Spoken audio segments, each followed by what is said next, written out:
দিল্লি না ঢাকা, দিল্লি না ঢাকা। স্লোগান দেওয়ার কারণে এই ডাকসুর ভবনে আমাদের উপরে হামলা করা হয়েছিল।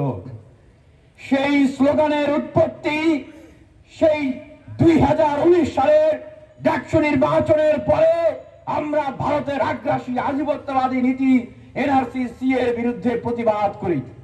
তখন রয়ের পৃষ্ঠপোষকতায় গঠিত মুক্তিযুদ্ধ মঞ্চ, যাদেরকে তৈরি করা হয়েছিল কেবলমাত্র আমাদেরকে দমন করার জন্য, তারা আমাদেরকে এসে হুমকি দেয়। এই ডাকসুর সাথে হুমকি দিয়েছে ভারতের আধিপত্যবাদের বিরুদ্ধে নিজেদের জীবনকে বিপন্ন করে যে লড়াই সংগ্রামের ধ্বনি সূচনা করা হয়েছিল, তারই কারণে আমাদের উপরে হামলা করা হয়েছিল। সংগ্রামী উপস্থিতি, আপনারা দেখেছেন এই দীর্ঘ 5-6 বছর এই ঢাকা বিশ্ববিদ্যালয়ে শিক্ষার্থীদের প্রত্যেকটা অধিকার নিয়ে আমরা রাজপথে থেকেছি, আমরা আন্দোলন করেছি। সমগ্র বাংলাদেশে কোথাও কোনো শিক্ষার্থী নির্যাতিত নিপীড়িত হলে ফুলপুরি থেকে শুরু করে আবরার ভাট থেকে শুরু করে এই 24-এর গণ অভ্যুত্থান, আমরা রাজপথে ছিলাম, জীবনকে বাজি রেখে রাজপথে ছিলাম। প্রসঙ্গ ওঠে এই প্রক্টর গোলাম রব্বানীর কথা। আমরা যখন তার কাছে দেখা হতো যেতাম, বলতাম যে স্যার আমরা একটা প্রোগ্রাম করব, কর্মসূচি করব। তিনি বলতেন তোমাদেরকে তো অনুমতি দিতে পারবো না, আমাদেরকে অনুমতি দেওয়া যাবে না। স্যার আমরা তো বিশ্ববিদ্যালয়ের শিক্ষক, আমাদের দাবির ন্যায্যতা যৌক্তিকতা রয়েছে, আমরা প্রোগ্রাম করতে চাই। তখন তিনি বলতেন যে ছাত্রলীগ যদি ঝামেলা করে তাহলে সেটা কিন্তু তোমাদের বিষয়, মানে একটা থ্রেট দিয়ে দিতেন। তারপর থেকে ছাত্র অধিকার পরিষদ এই ঢাকা বিশ্ববিদ্যালয়ে এই আওয়ামী লীগের গোলাম, এই ভারতের গোলাম হাসিনার গোলাম রব্বানীর কোন অনুমতি দেয় নাই।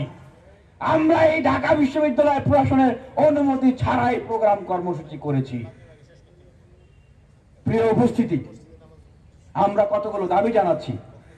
আমাদের দাবি এই যে যখন মামলাটি করা হয় বিশ্ববিদ্যালয় থেকে, মামলার তদন্তের সময় সেখানে বলেছিল এখানে ধাক্কা ধাক্কি হয়েছে। সেম ধাক্কা ধাক্কি হলে কি এইভাবে মানুষ আইসিইউতে থাকে? এইভাবে করে মাথা ফেটে যায়?